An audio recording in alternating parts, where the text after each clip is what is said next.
Hi, I'm Sylvia Fernandez, CEO of Via Frontiers and a corporate NLP trainer. Tell me, what scenarios do you fall into? I know of people, as I do my work in corporate, who say, I really feel stuck.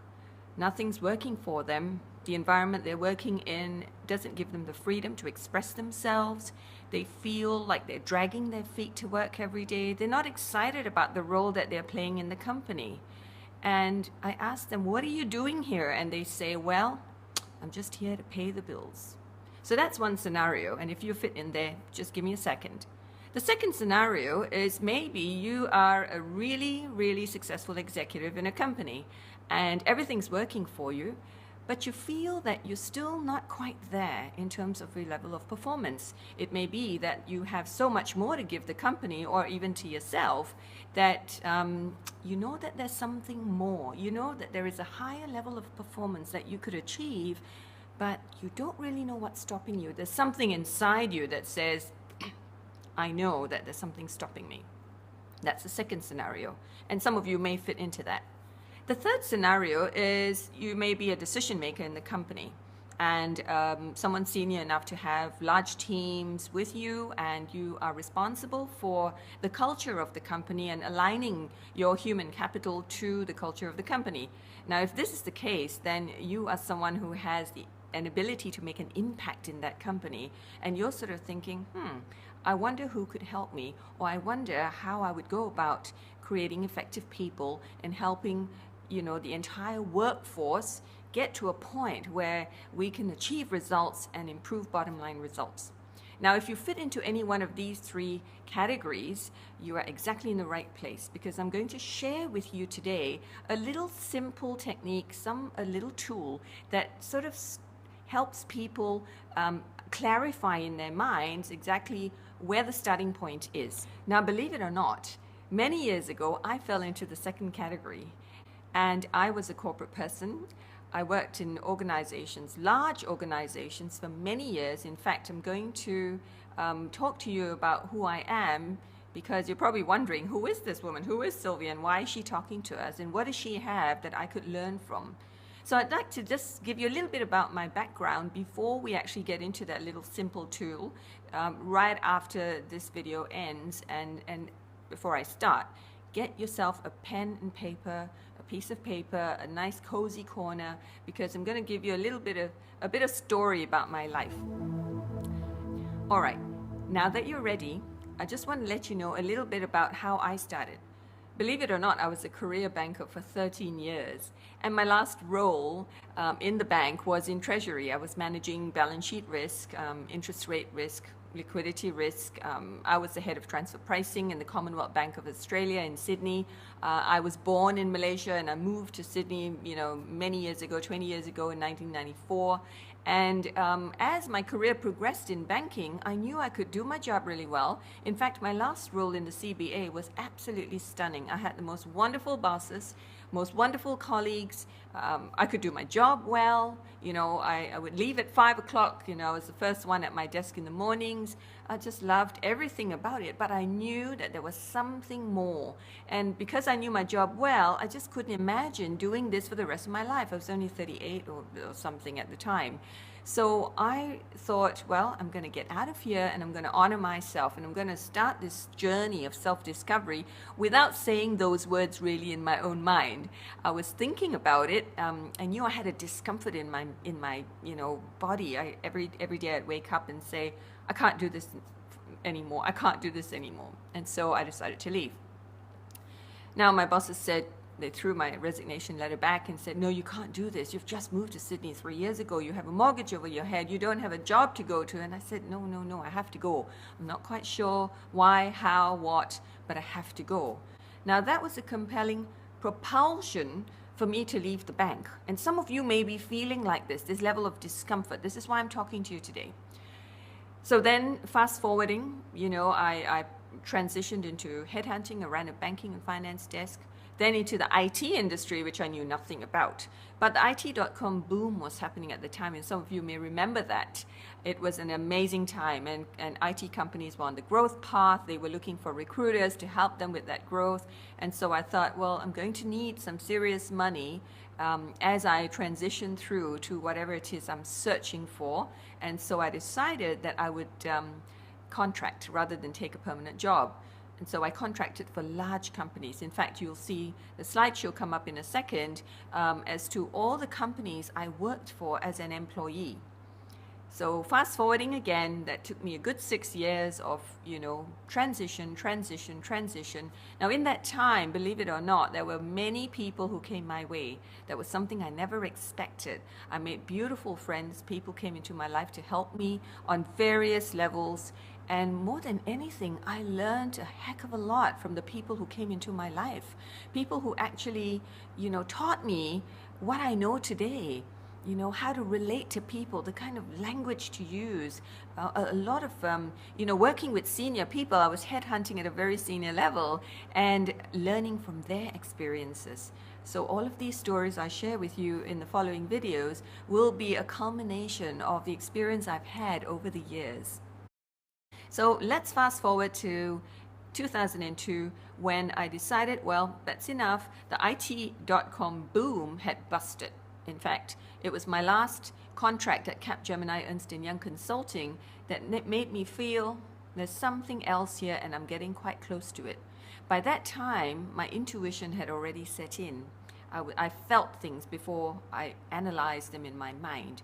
My intuition would say, go there, or do this, or speak to that person. And so the intuitive part of me said, something's very close, something's coming up.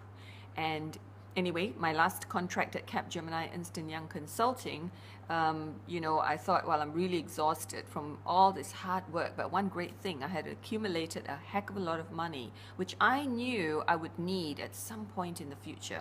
And so I stashed it away, thinking, well, I've got it at least when I need it. Then a friend of mine, John and I used to go for long walks every Wednesday. And John said to me one day, he was highly intuitive about me, my friend John. He still is my friend.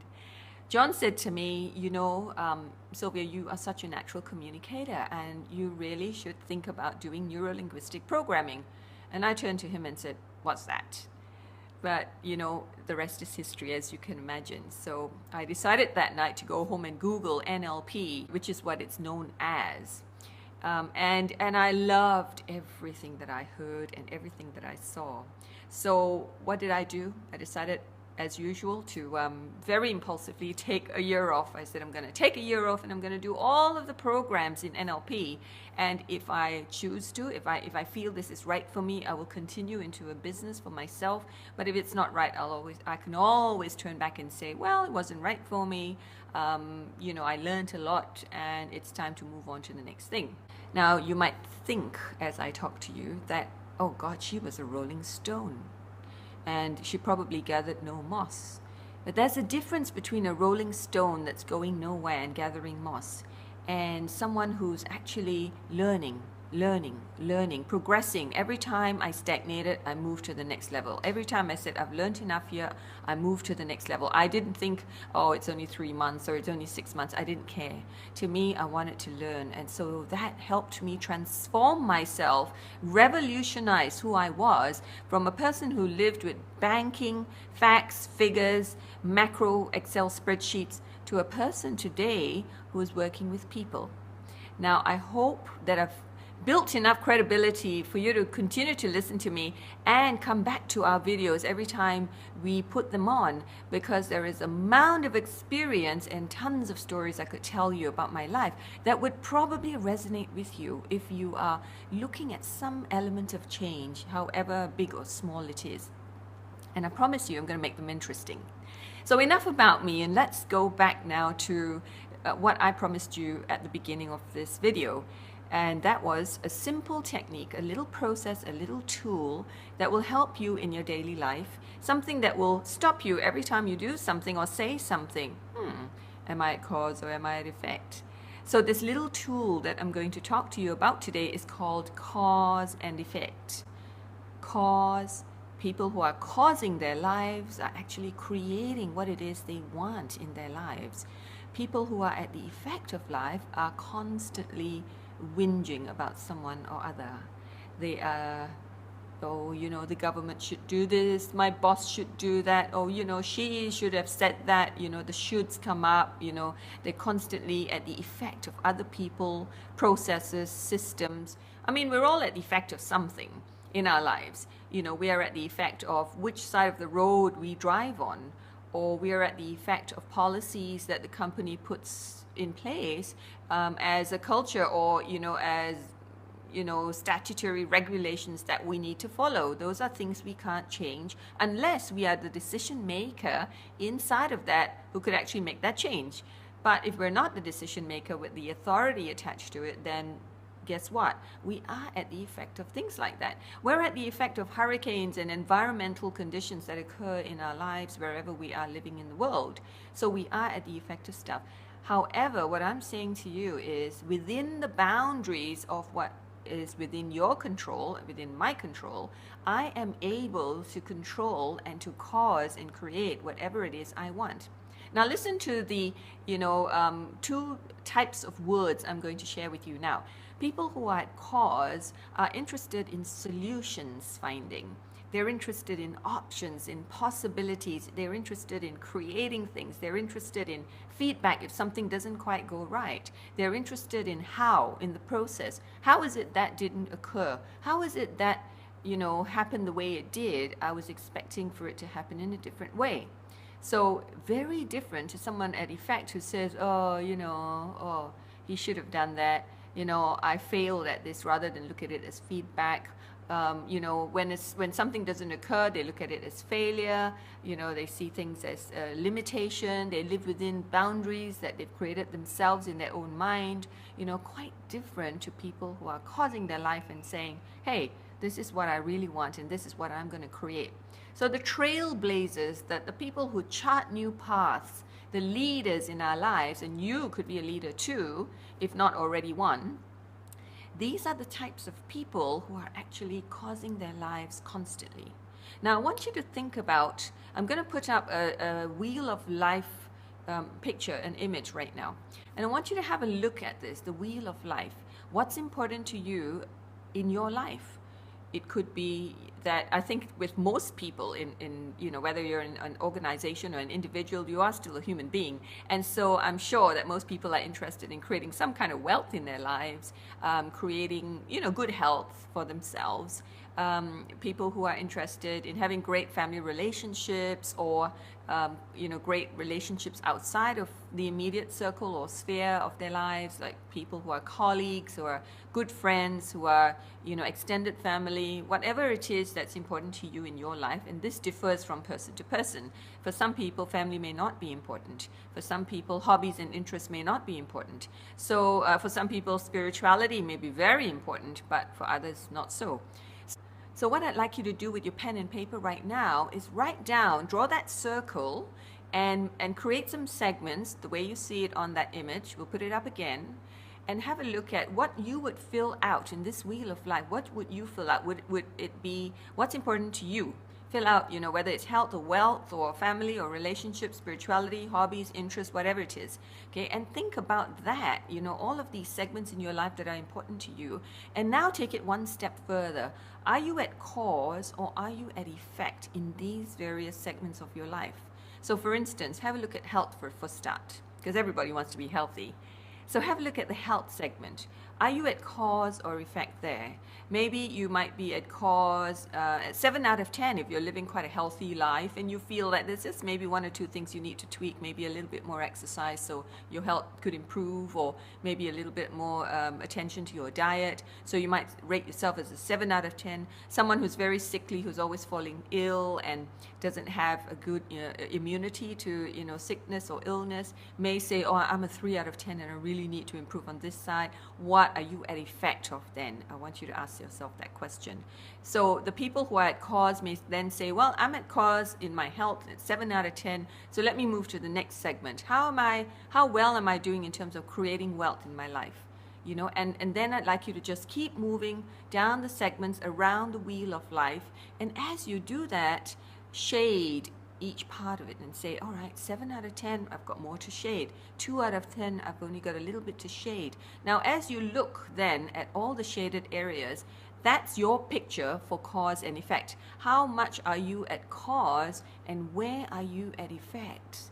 That's the question. So if you feel that there is some element here that, hey, why am I at effect, in my health and not anywhere else in my life, then that's something for you to contemplate, something for you to think about after this video. You see, in my life, when I coach senior people one-on-one, I find very often that they're at cause in all aspects of their life except health. And the health aspect comes in from executive stress. They say, oh, I'm so stressed, Sylvia. I've got so much on my plate. I have, huge things to make decisions about, people chasing me, my team's needing attention. And so that stress builds up and they become more and more stressed. And then, the health factor starts to, and then they start popping blood pressure pills and all sorts of things. And so the part that they need to look out for, how do they manage that? One way could be, I often say to executives, you have to start a practice of meditation, whether you like it or not. Meditation can be done in the office, for a half a minute. Every time you get that feeling of stress, meditate and bring yourself down, okay? So many tools that we could do and use in order to create ourselves more at cause rather than at effect. So now, I hope that as I was rambling on there, you've created that cause and effect, wheel inside of the wheel of life, so that you now have a big picture of who you are and where you need to actually, improve. So I'd like to end our video today by, just summarizing, because I think summaries are wonderful. We went through 3 different scenarios of where you might fit in terms of where you are in your life today. Then I gave you a little bit of background, about my life, just so you might, relate to some aspects of my story. That's very important. Metaphors are a beautiful way to connect to your unconscious mind. And the third one was the cause and effect, simple tool that I've shared with you today in relation to the Wheel of Life. Now, hopefully you've got, your piece of paper documented and you contemplate and think about it later today when you, finish off with this video. But before you go, I'd like you to just, drop us a comment or give us some feedback just below, just below there. Yeah, you'll see a box. Give us a comment or a little, some feedback as to anything at all that crosses your mind. I'd like to tell you a little bit more about what to expect on our next video. I'm going to share with you how people live on purpose. How do people live with purpose, with meaning, with drive, with passion? Are you one of those people, or are you lacking that passion in your life? And would you like to have it? So remember to join us on our next video, and thank you very much for joining us. I look forward to connecting with you again. Bye for now.